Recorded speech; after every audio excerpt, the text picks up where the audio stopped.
Hello students, स्वागत है आपका आज की इस ऑनलाइन क्लास के अंदर। लास्ट क्लास के अंदर बच्चों हम लोग बात कर रहे थे कि बायोटेक्नोलॉजी जो है, उस बायोटेक्नोलॉजी के अंदर जो वेक्टर्स होते हैं उनकी काफ़ी एसेंशियलिटी होती है। वेक्टर जो है वो हमें आवश्यक होते हैं ड्यूरिंग आरडीएनए टेक्नोलॉजी।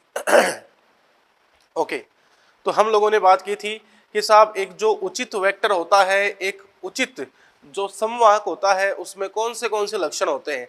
तो बच्चों वो बात हमने कल पूरी की थी कि उचित समवाहक जो है उसमें एंटीबायोटिक के लिए रेजिस्टेंस जीन होने चाहिए, उसके अंदर ओरिजिन होने चाहिए, ये सब बच्चों हमने बात की थी। चलिए अब बात करते हैं अपन लोग वेक्टर के एग्जाम्पल के बारे में। जैसे बात अपनी शुरू करते हैं।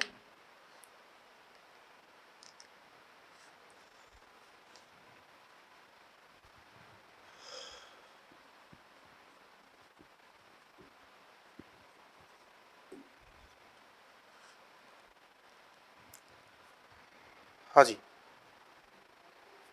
मामला शुरू करते हैं।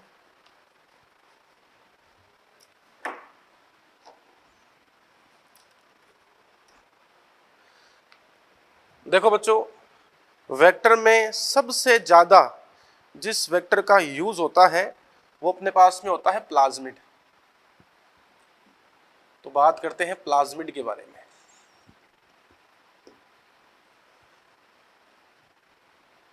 चर्चा करते हैं किसके बारे में? प्लाज्मिड के बारे में चर्चा करते हैं। ओके, हाँ जी, देखें प्यारे बच्चों, प्लाज्मिड यहां पर जो है इसमें हम कह सकते हैं कि आरडीएनए तकनीक में आरडीएनए तकनीक में आरडीएनए तकनीक में सबसे ज्यादा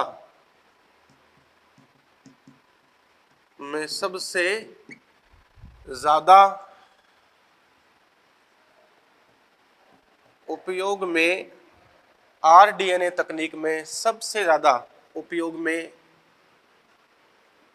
लिया जाने वाला जो वेक्टर है, ये बच्चों वेक्टर कौन सा है? ये प्लाज्मिड है। ठीक है, फिर बात अपन यहाँ पे कह सकते हैं कि साहब प्लाज्मिड क्या है? बेसिकली प्लाज्मिड जो होता है, यह प्लाज्मिड प्रेजेंट होता है प्रोकैरियोटिक कोशिका में। It is present in prokaryotic cell. तो प्लाज्मिड जो है वो प्रोकैरियोटिक कोशिका के अंदर पाया जाता है। आगे बात करें, प्लाज्मिड जो है ये होता है एक्स्ट्रा क्रोमोसोमल डीएनए। ये है एक्स्ट्रा क्रोमोसोमल डीएनए, मतलब जो प्रोकैरियोटिक कोशिका होती है ना, उस प्रोकैरियोटिक कोशिका के अंदर जो गुणसूत्रीय डीएनए होता है, जो उसका मेन डीएनए होता है, ये उसके अलावा होता है, ये एक्स्ट्रा क्रोमोसोमल डीएनए है। ठीक है, अतिरिक्त गुणसूत्रीय डीएनए है, extra chromosomal DNA of prokaryotic cell. जो प्रोकैरियोटिक कोशिका है उसका ये अतिरिक्त गुणसूत्रीय डीएनए है। प्लाज्मिड जो है ये होता है सर्कुलर। प्लाज्मिड कैसा है? सर्कुलर है। इसके अलावा आप यहाँ पे कह सकते हो हिस्टोन लेस है, यहाँ पे हिस्टोन प्रोटीन नहीं पाई जाती, हिस्टोन लेस है। और इसमें ए डबल बॉन्ड टी की तुलना में सी ट्रिपल बॉन्ड जी क्या होते हैं? ज़्यादा होते हैं। ठीक है, ये यहाँ पे कंडीशन है इस प्लाज्मिड के बारे में। आगे चर्चा करते हैं। अब साहब ये जो यहाँ पे प्लाज्मिड है जो कि प्रोकैरियोटिक कोशिका के अंदर पाया जाता है, ठीक है, इस प्लाज्मिड के अंदर भी अपन कुछ कंडीशन शो कर सकते हैं। जैसे प्लाज्मिड दो टाइप के होते हैं। प्लाज्मिड जो है इसके भी दो टाइप होते हैं। एक तो होता है ट्रांसफेरेबल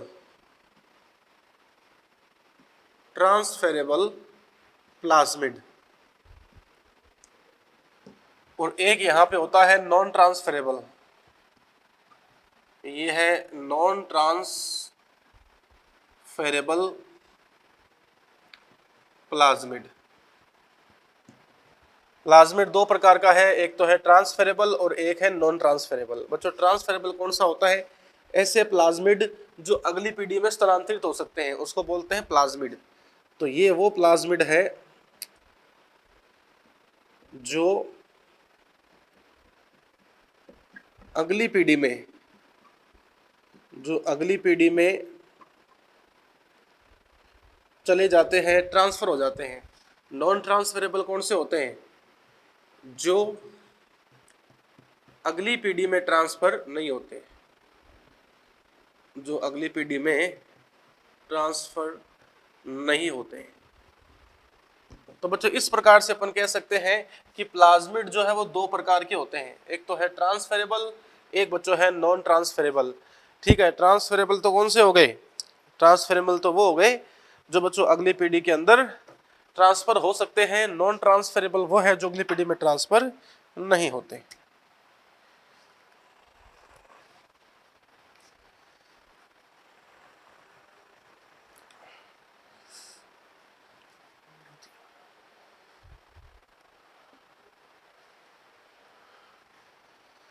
ओके, तो देखिए एक बार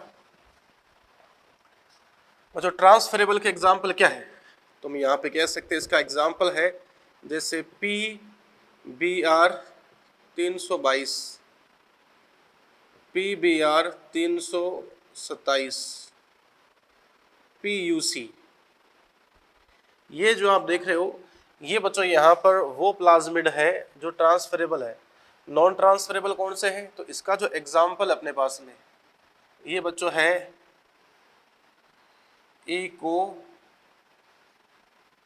5 प्लाज्मिड, ये बच्चों नॉन ट्रांसफरेबल है। याद रखना बायोटेक्नोलॉजी में हम कौन से काम में लेते हैं? ट्रांसफरेबल काम में लेते हैं। तुम कह सकते हैं कि यूज्ड इन rDNA टेक्नोलॉजी, पुनर्योगज डीएनए तकनीक में हम ये प्लाज्मिड काम में लेते हैं। और ये जो नॉन ट्रांसफरेबल है it is not used in rDNA technology, ये बच्चों rDNA टेक्नोलॉजी में यूज नहीं होते। तो प्लाज्मिड इस प्रकार से दो प्रकार के हो सकते हैं। एक आप ऐसे भी कह सकते हैं कि कॉपी के आधार पर, कॉपी की संख्या के आधार पर भी प्लाज्मिड दो प्रकार के हैं।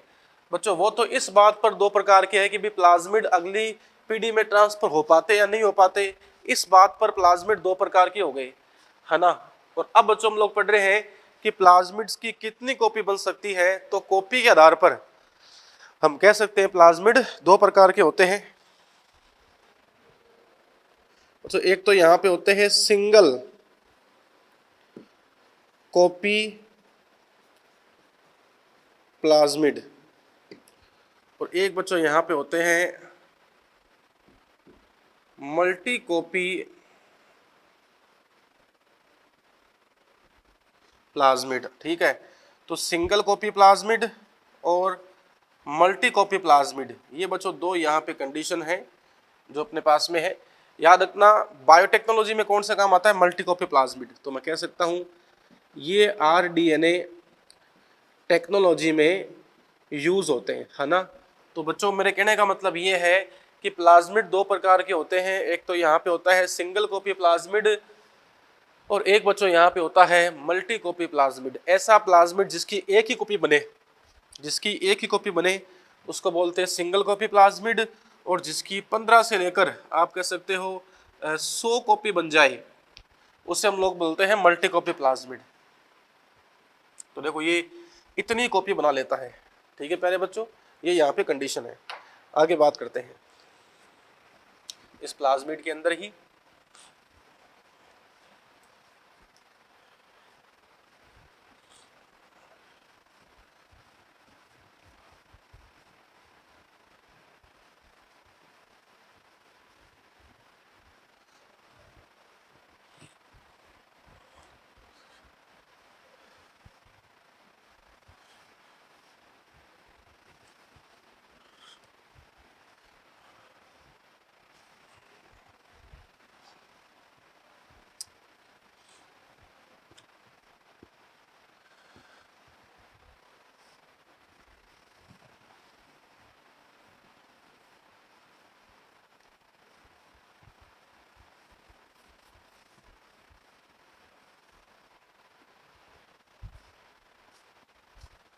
चलिए आगे बात करते हैं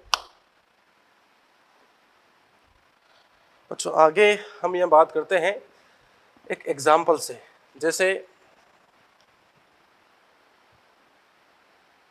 PBR 322 की हम बात करेंगे।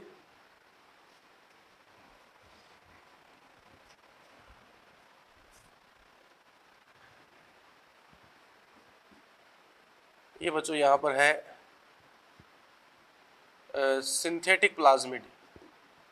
ये है सिंथेटिक प्लाज्मिड, मतलब संश्लेषित प्लाज्मिड है, कृत्रिम प्लाज्मिड है, इसको हमने बनाया है।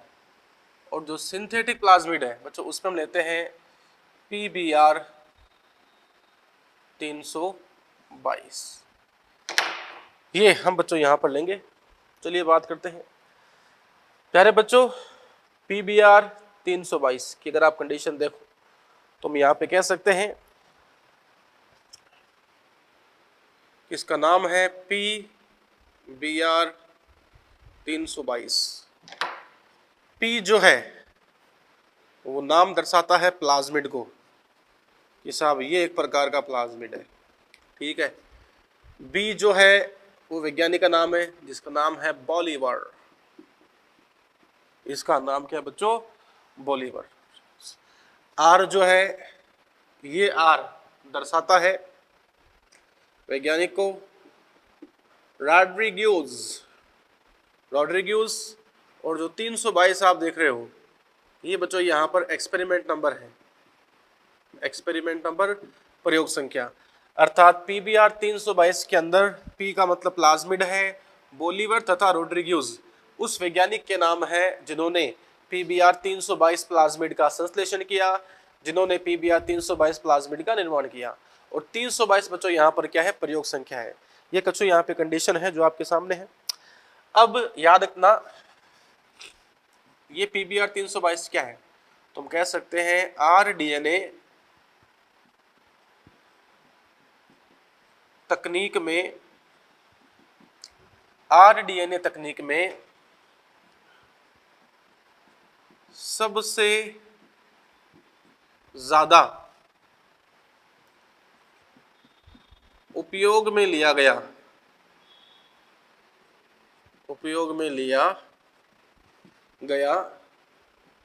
प्लाज्मिड जो है, यह प्लाज्मिड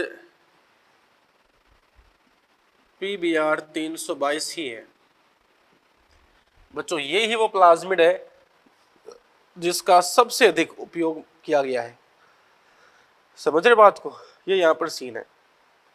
आगे बात करें, आगे बच्चों अपन यहाँ पे कह सकते हैं PBR 322 की जो साइज है, इसकी साइज है 1.5 से लेकर 1500 किलो बेस। इसकी लंबाई है किसकी? PBR 322 की। और आप इसके अंदर डाल सकते हो 15 किलो बेस से छोटा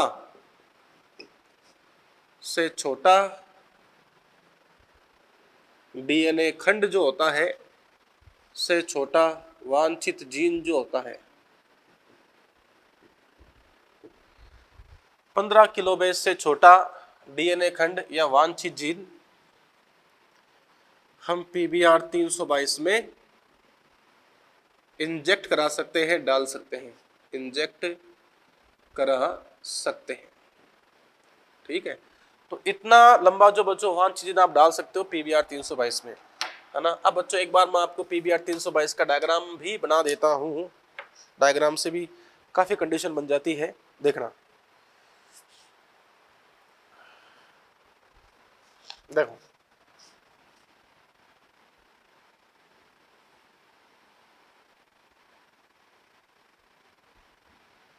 कुछ इस प्रकार से होता है प्लाज्मिड, ठीक है। ये बच्चों यहाँ पर PBR 322 है। PBR 322 जो है उसके अंदर ये जो आप यहाँ पर देख रहे हो बच्चों, ये 2 जीन है। ये क्या है? 2 जीन है।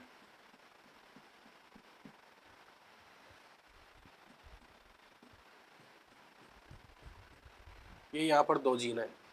इसका नाम है एम्पिसिलिन के लिए प्रतिरोधी जीन, ये है टेट्रासाइक्लिन के लिए प्रतिरोधी जीन। तो कहने का मतलब मेरा यहाँ पर ये है कि प्लाज्मिड के अंदर दो प्रकार के जीन है। एक तो वो जीन है जिसमें एम्पिसिलिन के लिए प्रतिरोध है, और एक बच्चों वो है जहाँ पर आप कह सकते हो टेट्रासाइक्लिन के लिए प्रतिरोध है। इसके अलावा U P V U first और P S T first, B A M H first और एस ए एल फर्स्ट। ये जो बच्चों आप यहाँ पर देख रहे हो ये नाम है रेस्ट्रिक्शन एंडोन्यूक्लियस एंजाइम के। किसका नाम है? रेस्ट्रिक्शन एंडोन्यूक्लियस एंजाइम के नाम है ये पीवीयू फर्स्ट। ये वो रेस्ट्रिक्शन एंजाइम है जो यहाँ कट लगाता है। पीएसटी फर्स्ट वो रेस्ट्रिक्शन एंजाइम है जो यहाँ कट लगाता है।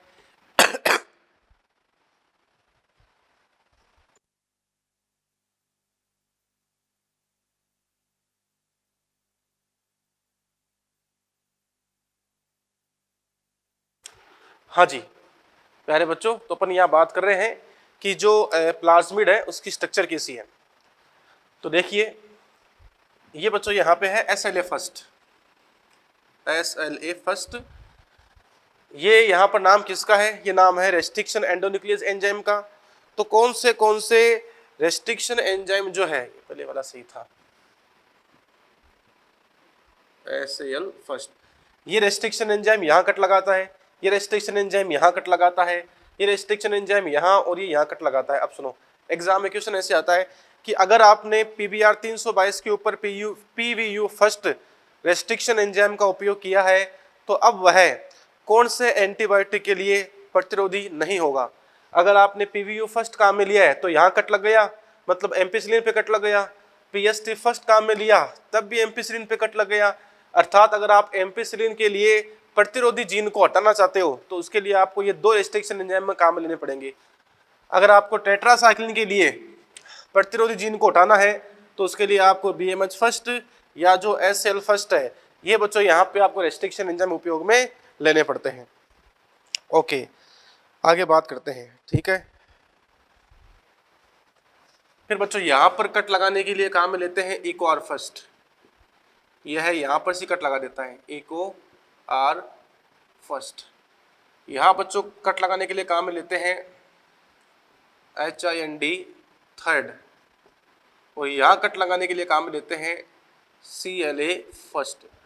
तो बच्चों ये सब यहाँ पर नाम किसके हैं? रेस्ट्रिक्शन एंजाइम के नाम हैं। और ये जो रेस्ट्रिक्शन एंजाइम आप देख रहे हो ये यहाँ पे कट लगाते हैं, ठीक है। इसके बाद में बच्चों यहाँ पर एक जीन पाया जाता है, इसको बोलते हैं ओरिजीन, और यहाँ पर जो जीन पाया जाता है उसको बोलते हैं रोप जीन, ठीक है। तो इस प्रकार से यहाँ पे डायग्राम बन गया PBr 322 का। ये है PBr 322, ये कंडीशन यहाँ पे, ठीक है। ये बच्चों यहाँ पे PBr 322 है। तो इस PBr 322 के अंदर इसकी खोजकर्ता कौन है, ये अपने अंदर कितना लंबा वांछित जीन डाल सकता है, ये बच्चों बात हमने यहाँ पर कर ली। समझ रहे बात को? ये कंडीशन है।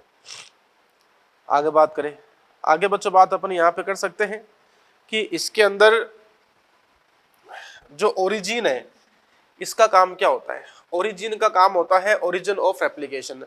इस जीन के कारण इस प्लाज्मिड की अनेकों कॉपी बन जाती है। ये बच्चों यहाँ पे है ROP, ये यहाँ पे क्या है? ROP है। ROP जीन जो है इसका बच्चों कार्य एक तरीके से ये होता है कि ये जो यहाँ पर है ये इस प्लाज्मिड को स्थायित्व प्रदान करता है, ठीक है। इसके अलावा बच्चों यहाँ पर एक जीन और भी पाया जाता है, वो कुछ प्लाज्मिड में होता है कुछ में नहीं होता, इंक जीन। इंक जीन क्या करता है? यह प्लाज्मिड की हर कॉपी में सूक्ष्म विभिन्नताएं उत्पन्न करता है। यह प्लाज्मिड की हर कॉपी में क्या करता है, सूक्ष्म विभिन्नताएं उत्पन्न करता है ताकि उसमें हल्का फुल्का परिवर्तन हो और उससे इवोल्यूशन हो पाए। ठीक है प्यारे बच्चों, ये यहाँ पर है प्लाज्मिड, जो कि आपके पास में एक उत्तम वाहक है। इसको आप as a good vector use में ले सकते हो।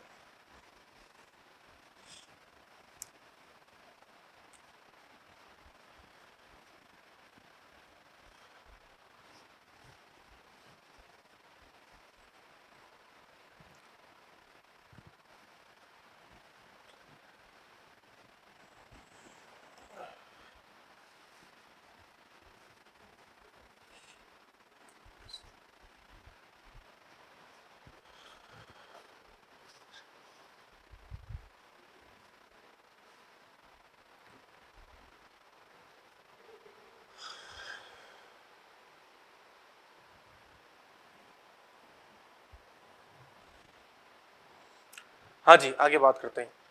अब बच्चों इसके बाद में अगला जो यहाँ पर एग्जाम्पल है नंबर 2, ये बच्चों आता है बैक्टीरियोफेज। जो बैक्टीरियोफेज है बच्चों, यह बैक्टीरियोफेज भी एक गुड वेक्टर होता है। याद रखना, बैक्टीरियोफेज के अंदर जो क्लोनिंग कैपेसिटी है, इसकी जो क्लोनिंग कैपेसिटी है, ये बच्चों यहाँ पे होती है 20 से 25 किलो बेस। क्लोनिंग कैपेसिटी का मतलब आप कितना लंबा वांछित जीन इसमें डाल सकते हो। तो बच्चों बैक्टीरियोफेज जो है, इस बैक्टीरियोफेज के अंदर 20 से लेकर 25 किलो बेस लंबा जो बच्चों यहाँ पर है, हम काम में ले सकते हैं डीएनए खंड। समझ रहे बात को, ये इसमें सीन है।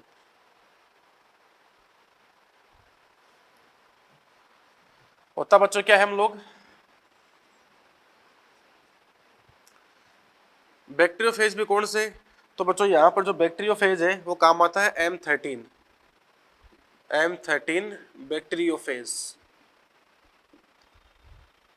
इसके अलावा बैक्टीरियोफेज लैम्डा, ये बच्चों यहाँ पर ऐसे बैक्टीरियोफेज है जिनका हम यूज कर सकते हैं आरडीएनए टेक्नोलॉजी के अंदर। समझ रहे बात को। इसके अलावा एग्जाम्पल नंबर 3 की बात करो, तो एग्जाम्पल नंबर 3 यहाँ पे आप ले सकते हो कोस्मिड।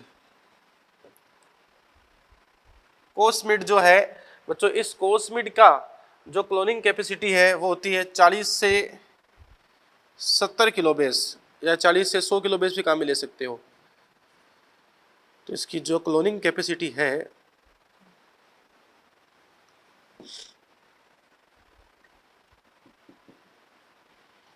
ये है 40 से 100 किलो बेस।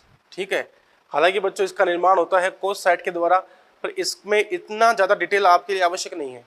ठीक है, जो एनसीईआरटी बेस्ड है उससे बाहर कोई क्वेश्चन नहीं आता, फिर भी हम एनसीईआरटी से कुछ बाहर पढ़ते हैं ताकि आपका कॉन्सेप्ट काफ़ी स्ट्रॉन्ग हो जाए। ठीक है, लेकिन बच्चों अननेसेसरी भी आपको नहीं पढ़ना, एनसीईआरटी से बहुत ज़्यादा बाहर भी आपको नहीं जाना, क्योंकि वो नीट में नहीं आता है ना, और आपको वो पढ़ना जो नीट में आता है। आगे बच्चों बात करते हैं एग्जाम्पल नंबर 4। बच्चों कोस्मिड के बाद में अगला यहाँ पर जो एग्जाम्पल है वो आप ले सकते हो फोस्मिड। ठीक है, अगला ले सकते हो फोस्मिड।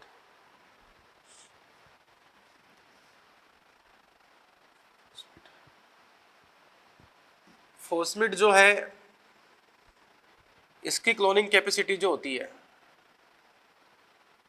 यह होती है 40 से 70 किलो बेस। अगर इतना लंबा डीएनए है तो आप फोस्मिड का यूज कर सकते हो। समझ रहे बात को, ये बच्चों यहाँ पर सीन है। इसके अलावा एग्जाम्पल नंबर 5, ये बच्चों होते हैं आर्टिफिशियल क्रोमोसोम। ये है आर्टिफिशियल क्रोमोसोम। आर्टिफिशियल क्रोमोसोम, देखो प्यारे बच्चों, आर्टिफिशियल क्रोमोसोम की अगर आप कंडीशन देखो तो हम यहाँ पे कह सकते हैं ये मनुष्य द्वारा निर्मित है। ये मनुष्य द्वारा निर्मित किए गए हैं, किए गए हैं। इन्हें शटल क्रोमोसोम भी कहते हैं। क्रोमोसोम भी कहते हैं।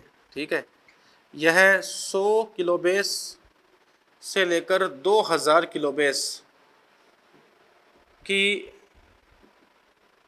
लंबाई का डीएनए, 100 किलोबेस से 2000 किलोबेस की लंबाई का डीएनए इसमें आ सकता है, इसमें आ सकता है। ठीक है, एग्जाम्पल से बात करें, जैसे bacterial artificial chromosome, yeast artificial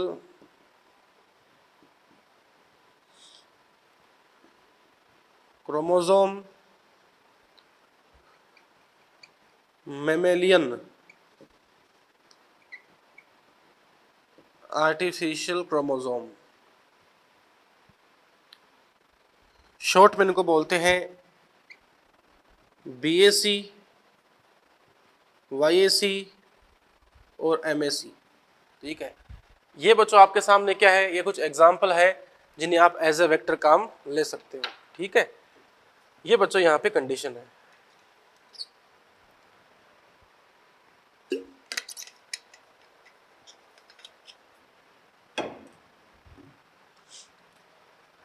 हाँ जी, आगे कंडीशन देखिए अपने।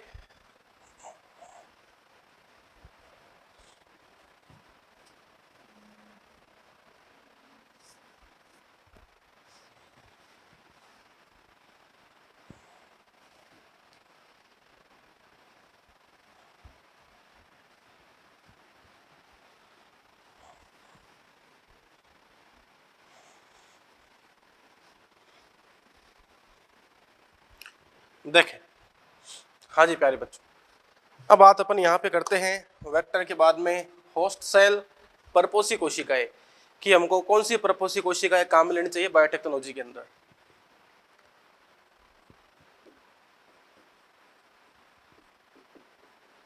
बात करते हैं होस्ट सेल, बोले तो परपोषी कोशिकाएं।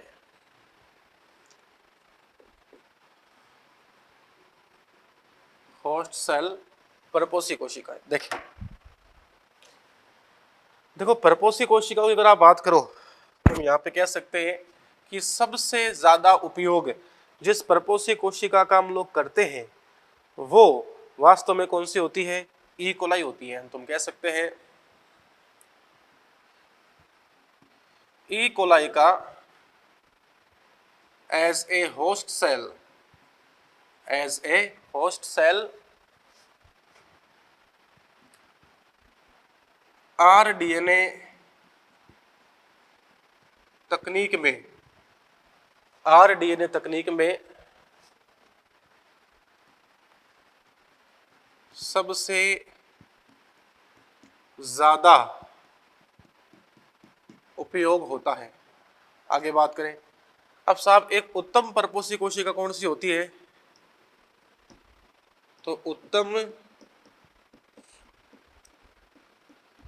परपोषी कोशिका की बात करें तो अपन यहाँ पे कह सकते हैं कि उत्तम परपोषी कोशिका वो होती है जो आसानी से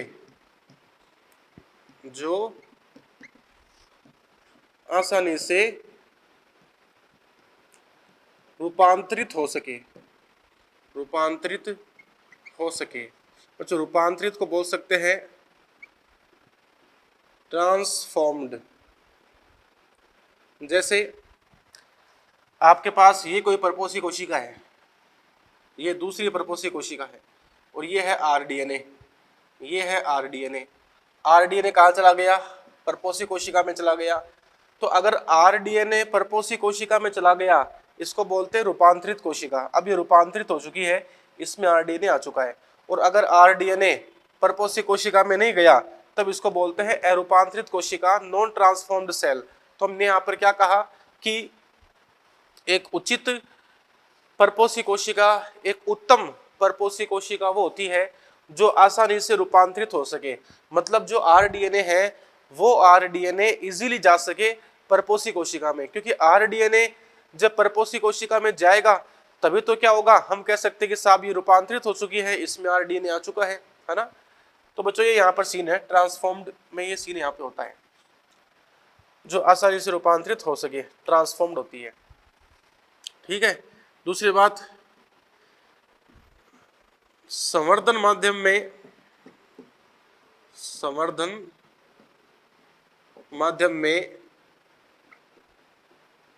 जिसका आसानी से संवर्धन कराया जा सके, मतलब इजीली कल्चर मीडियम में क्या हो, उसका संवर्धन कराया जा सके। ठीक है। इसके अलावा एक उत्तम परपोषी कोशिका वो होती है जिसमें डीएनए का जो अनुक्रम है, जिसमें डीएनए का अनुक्रम ज्ञात हो। भाई मतलब इस कोशिका में कौन से जीन है, इन सब का पता अपने को होना चाहिए। समझ रहे बात को, ये यहाँ पर सीन है। दूसरी बात, इस परपोषी कोशिका में रेस्ट्रिक्शन एंजाइम नहीं हो, आरी रहित हो। क्यों? क्योंकि अगर इसमें रेस्ट्रिक्शन एंजाइम होगा और आप बाहर से डीएनए डाल दोगे तो आपको पता है जैसे ही बाहर से डीएनए आता है तो क्या करता है, रेस्ट्रिक्शन एंजाइम उस डीएनए को काट देगा। अर्थात परपोषी कोशिका में रेस्ट्रिक्शन एंजाइम नहीं हो, नहीं तो फिर हम जो आरडीएनए परपोषी कोशिका में डालेंगे, परपोषी कोशिका में आरी होने पर वो आरी क्या करता है, वो आरी इस आरडीएनए को खत्म कर देगा, निस्ते नाबूद कर देगा। ये बच्चों यहाँ पर है उत्तम परपोषी कोशिका के लक्षण। अब बच्चों चार चीजें होती है, एग्जाम में क्वेश्चन आता है, एक तो पुनर्योगज, अपुनर्योगज, एक रूपांतरित और अरूपांतरित। यहाँ से एक क्वेश्चन आता है, वो बच्चों मैं आपको समझा देता हूँ। ये आपको क्वेश्चन मॉड्यूल के अंदर भी मिल जाएगा, ठीक है, और एनसीईआरटी के अंदर भी आप कंफ्यूज होगे, क्योंकि वहां पे आप चार जगह कंफ्यूज होगे कि सर एक तो ट्रांसफॉर्म नॉन ट्रांसफॉर्म्ड क्या है और एक रिकॉम्बिनेंट नॉन रिकॉम्बिनेंट क्या है। तो सुनो आप मेरी बात को, जैसे आपके पास में ये प्लाज्मिड है, जब एग्जाम्पल दिस इज प्लाज्मिड, इस प्लाज्मिड में दो जीन है एंटीबायोटिक वाले, एक तो है एम्पिसिलिन के लिए प्रतिरोधी और एक है टेट्रासाइक्लिन के लिए प्रतिरोधी। समझ रहे बात को? ठीक है। एक ये प्लाज्मिड है, सेम टू सेम वही प्लाज्मिड है साहब। इस प्लाज्मिड के अंदर भी दो जीन है, ये तो है एम्पिसिलिन के लिए प्रतिरोधी और ये है टेट्रासाइक्लिन के लिए प्रतिरोधी। ठीक है, ये यहाँ पर सीन है। अब सुनना बड़े ध्यान से आप, है ना, यहाँ कोई दिक्कत नहीं, आपके पास प्लाज्मिड है। मैंने क्या किया, जो वांछित जीन है वो डाल दिया। सपोज मैंने यहाँ पे डाल दिया वांछित जीन, इस टेट्रासाइक्लिन के लिए प्रतिरोधी जीन को बाहर निकाल दिया, और बच्चों यहाँ पे क्या डाल दिया, यहाँ पे डाल दिया वांछित जीन। ये लो साहब, यहाँ वांछित जीन आ गया। और इज दिस, दिस इज वांछित जीन, ये वांछित जीन है।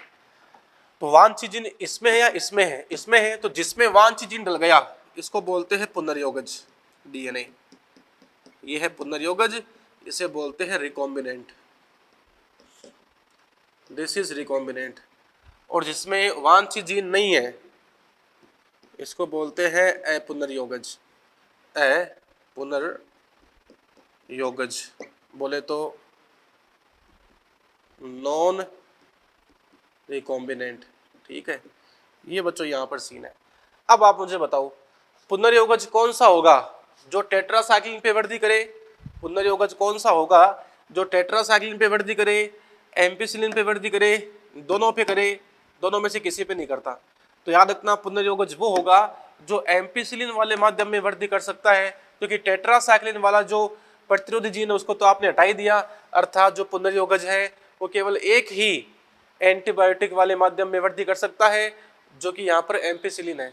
अपुनर्योगज जो है वो दोनों प्रकार के माध्यम में वृद्धि कर सकता है, एम्पिसिलिन वाले माध्यम में वृद्धि कर देगा और अगर माध्यम में टेट्रासाइक्लिन है तो यहाँ भी वृद्धि कर सकता है। क्यों कर सकता है? क्योंकि जो अपुनर्योगज है उस पे दोनों प्रकार के एंटीबायोटिक के लिए प्रतिरोधी जीन सुरक्षित रहते हैं। ठीक है बच्चों, ये सीन है। अब आगे देखो, ये परपोषी कोशिका है और एक ये परपोषी कोशिका है। This is host cell and this is also host cell. आपने पुनर्योगज डीएनए इनमें डाल दिया तो मान लो साहब यहाँ पे आ गया पुनर्योगज डीएनए और इसमें नहीं आया। ये पुनर्योगज डीएनए इसमें है, इसमें पुनर्योगज डीएनए है ही नहीं। तो बताओ, अब ये जो परपोषी कोशिका है ना जिसमें पुनर्योगज डीएनए आ गया, अब इसको बोलते हैं रूपांतरित कोशिका। ये है यहाँ पर रूपांतरित कोशिका, ये यहाँ पे है ट्रांसफॉर्म्ड सेल। तो ट्रांसफॉर्म्ड सेल कौन सी होती है? रूपांतरित कोशिका कौन सी होती है? जिसमें क्या होता है? आरडीएनए होता है। जिसमें आरडीएनए है वो है रूपांतरित कोशिका। एक यहाँ पे है परपोषी कोशिका, वो जहाँ पे आरडीएनए नहीं होता, इसे बोलते हैं अरूपांतरित कोशिका। ये है अरूपांतरित कोशिका, बोले तो नॉन ट्रांसफॉर्म्ड सेल। ये नॉन ट्रांसफॉर्म्ड सेल है, अरूपांतरित कोशिका है। तो देखो बच्चों, ये जो परपोषी कोशिका है इसमें आपने डाल दिया ये आरडीएनए, इसमें डाल दिया, ठीक है। तो रूपांतरित कोशिका जो है वो आप कह सकते हो कि एम्पिसिलिन वाले माध्यम पे वृद्धि कर देगी, क्योंकि देखो यहाँ पर एम्पिसिलिन वाला जीन है और टेट्रासाइक्लिन वाला जो माध्यम है वहाँ वृद्धि नहीं करेगी। और जो अरूपांतरित कोशिका होती है ये एम्पिसिलिन वाला और टेट्रासाइक्लिन वाला दोनों पे वृद्धि नहीं करता, क्योंकि याद रखना सामान्य परपोषी कोशिका में प्लाज्मिड होता ही नहीं है, ध्यान रखना। तो यहाँ पे याद रखना ट्रांसफॉर्म तो कौन सा होगा? जो एक पे वृद्धि करे। नॉन ट्रांसफॉर्म्ड किसी पे वृद्धि नहीं करता। रिकॉम्बिनेंट एक पे वृद्धि करता है, नॉन रिकॉम्बिनेंट दोनों पे वृद्धि करता है। ये सीन है जो आपको यहाँ पे समझना आना चाहिए, ठीक है। परीक्षा में प्रश्न आता है कि रूपांतरित किस पे करती है, अरूपांतरित किस पे करती है। याद रखना बच्चों, रूपांतरित अरूपांतरित तो कोशिका होती है, समझ रहे बात को। और रिकॉम्बिनेंट नॉन रिकॉम्बिनेंट जो है ये यहाँ पे क्या होता है? डीएनए होता है, समझ रहे बात को। ये यहाँ पे सीन है।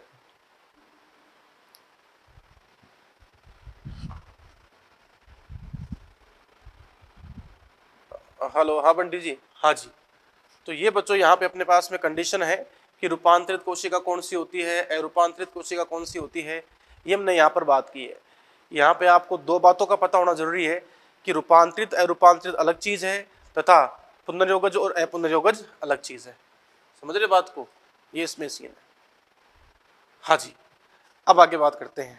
आगे हम बच्चों बात यहाँ पर ये करते हैं कि पुनर्योगज डीएनए तकनीक जो है, पुनर्योगज डीएनए तकनीक जो है उसमें जो पद होते हैं वो पद कौन से हैं, आइए करते हैं चर्चा।